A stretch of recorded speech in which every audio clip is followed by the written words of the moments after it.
Hello there, everyone. Professor Zeeb here, and welcome into our lecture.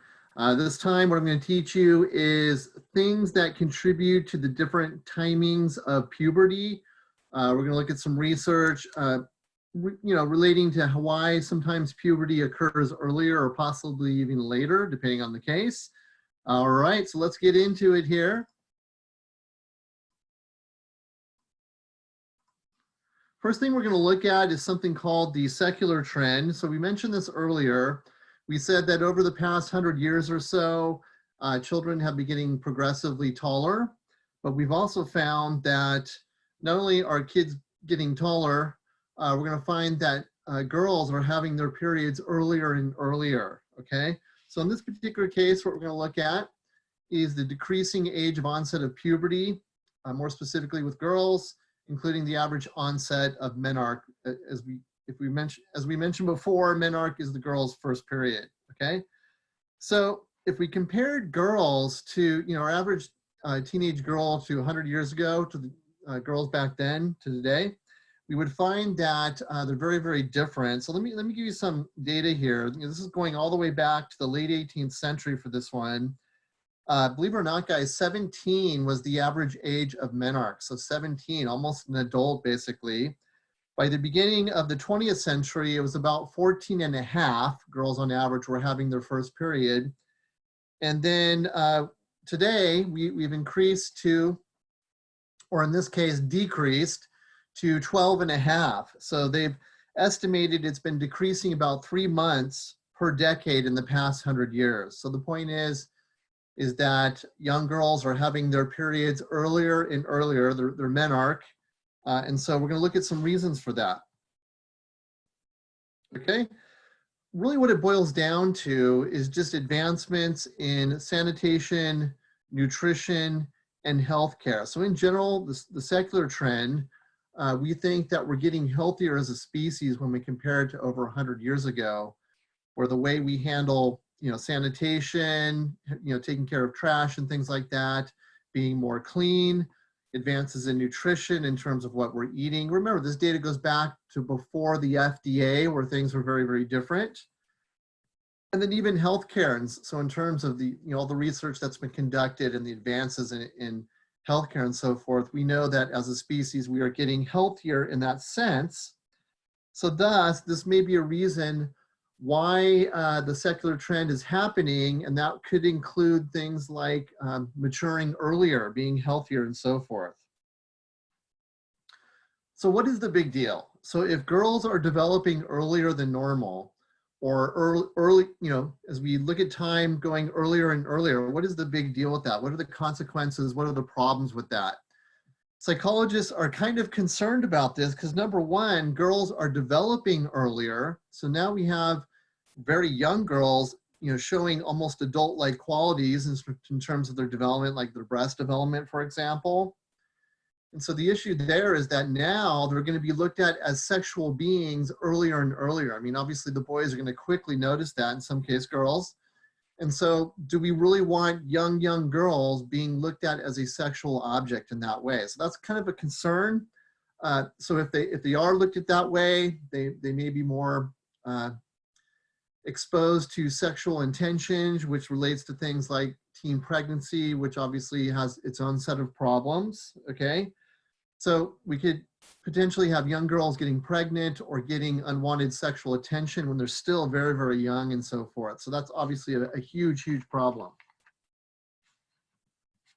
All right, so now we're going to look at some potential reasons for earlier puberty, okay? Number one, lack of exercise has been linked to this. We know that things like obesity can promote hormone production, okay? So we know that obesity in childhood has been linked with early puberty. For example, there's some research showing that adolescent dancers, in other words, teens that participate in dance frequently where they have really toned bodies and they're not obese, often reach menarche much later than average. So the point is that not exercising and having a certain body shape or body type, if you would, could be linked to experiencing puberty earlier. Some people say it's more fat in the diet, which obviously is linked to that first point there. So once again, very similar to the obesity issues that we just mentioned. There's also some evidence of presence of hormone-like substances in our milk and meat. Apparently, some of our dairy farmers are pumping in the hormones into their livestock to get them to produce milk and for other reasons.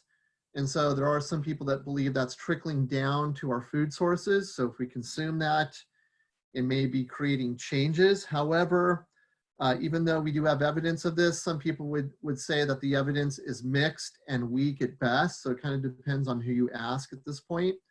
I'll leave it up to you guys to make up your own decision, but there is some evidence that this could be contributing to those factors. We have also discovered that environmental factors can play a part in the timing of puberty. So certain family factors and certainly stress, exposure to stress, is another factor that could change things in terms of the timing of puberty. So to kind of exemplify this, we're going to go to a study by Ellis back in '99. And this person and associates looked at factors contributing to later onset of puberty. So keep in mind, in this particular study, they looked at females, okay? So they're looking at what are some factors that contribute to the differences in timing of menarche with females, of course, right? And so of all things, they found that family factors seem to be an important sort of influencing factor. So of all things, family dynamics and situations seem to matter according to the study. Let's take a look at here. Look at this. Number one, father's presence in the home. So if dad is in the situation, he's living in the house, that seemed to change things. Father's providing more childcare. So in other words, not only is dad in the picture, but he's also involved in raising the children. So these are factors that were linked to a later menarche. Greater supportiveness within the parenting dyad, meaning the couple. So in other words, if there's support in the home, that was linked to having puberty later. More mother-father affection towards the daughter. So not only is there support, there's affection, there's love and nurturing going on. Once again, this was also linked to having puberty later. So they found that the girls in the study who had an absence of these things, so if dad is long gone and it's sort of a non-supportive family environment, that was linked with having puberty earlier than average. Remember we said the average is about 12 and a half there, okay? So do you guys see the common denominator here? So it's kind of a weird finding. These findings are kind of strange because it's showing that family factors seem to matter. But to me, the common thread that's weaving all these together is less stress. So remember we said that stress can influence the timing of puberty. So in this case, what we're saying is that if all these things are present, it's probably lower stress levels, in general for that young lady, and therefore that may contribute to changes. And so there's a couple different explanations for this, guys. I'm going to present these to you and you can figure out which one you like best. We're going to go to the evolutionary explanation first, okay? So obviously, this is referring to Darwin and evolution, survival of the fittest kind of thing. What they basically are saying here is that humans overall, through evolution, have evolved a sensitivity to the emotional quality of our childhood environment. In other words, through evolution, we've become very sensitive to how emotions are, the emotional style of the household. Is it a stressful sort of environment? Is it a loving, nurturing environment, as we've just mentioned in that previous slide? When our safety and security are at risk, it is more adaptive to reproduce earlier. So that's kind of what they're saying here, is that if things are rocky and they're emotionally charging and just sort of intense, it may be more adaptive to reproduce earlier because things could eventually get worse down the line. So it may make more sense from an evolutionary perspective to have our kids younger before that environment gets worse over time. So once again, they're saying that we pick up on those cues as a child and our body changes as a result of exposure to that stress. And so if it's very stressful, we would reproduce earlier, but if it's a very stable and supporting, nurturing environment, as we said in that previous slide, well, then we can sort of bide our time. Our body doesn't feel as much in a rush to reproduce and pass on our genetic code. Remember, evolution's about passing on our genes to our offspring to enable them to survive.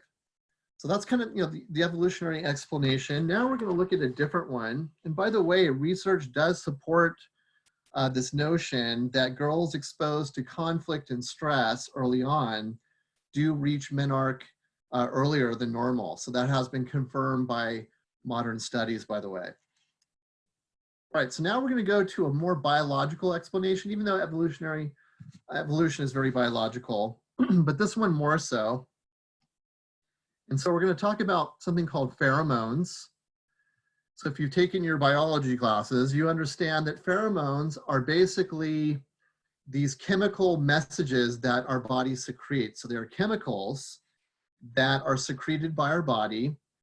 And theoretically, humans detect these through the olfactory sense, the sense of smell, and it possibly serves as a message. It communicates something, or it possibly can change our brain functioning. For example, if you have a male dog at home, you may have noticed that when you let your male dog out in the yard, they go around and they pee around the perimeter of the yard. We think that there are pheromones in male dog urine, and that acts as like a signpost or warning sign to other dogs to stay off my turf. In other words, it's kind of like a signpost where another dog would come along and they would smell that, and it would communicate that there's someone already here. You know, this is someone else's property, stay away, no trespassing, or whatever, however you want to interpret that. So we know that not only animals, in many different examples, secrete these chemicals, but also humans. So we also do. And of all things, we have discovered that male body odor and male sweat contain pheromones that females basically detect. Okay, now remember, in this case, we're saying it's a female who's not biologically related to the male who's released the pheromones.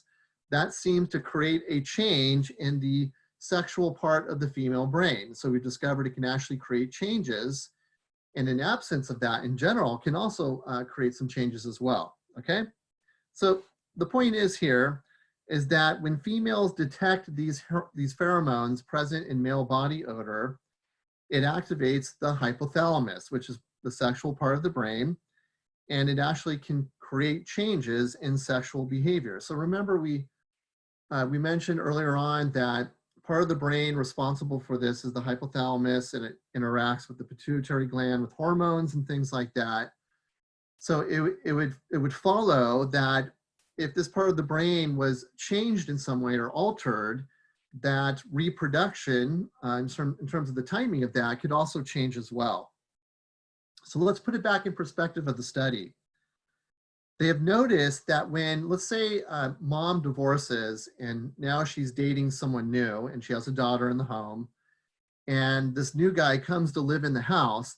Now keep in mind, this new person is not biologically related to the daughter. He is secreting these pheromones that is going to make her receptive to those.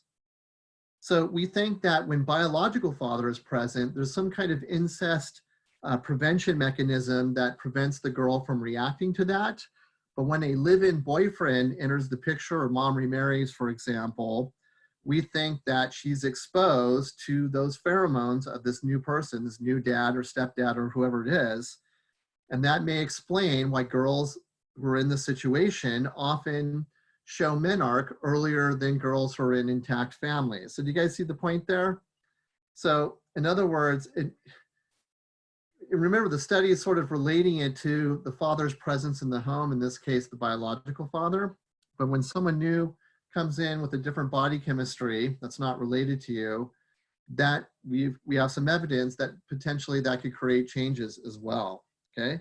So once again, it may explain why girls reach menarche earlier in homes where stepfathers and boyfriends are present in the home.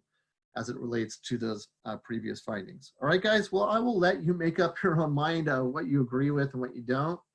Those are just a couple of theories of, sort of explaining that particular study that we just talked about. But the point is, there are several factors that seem to change the timing of puberty, especially with girls in this particular case, that create changes, okay? So that will basically conclude our lecture here. I hope you're enjoying the class, guys, and we will see you online.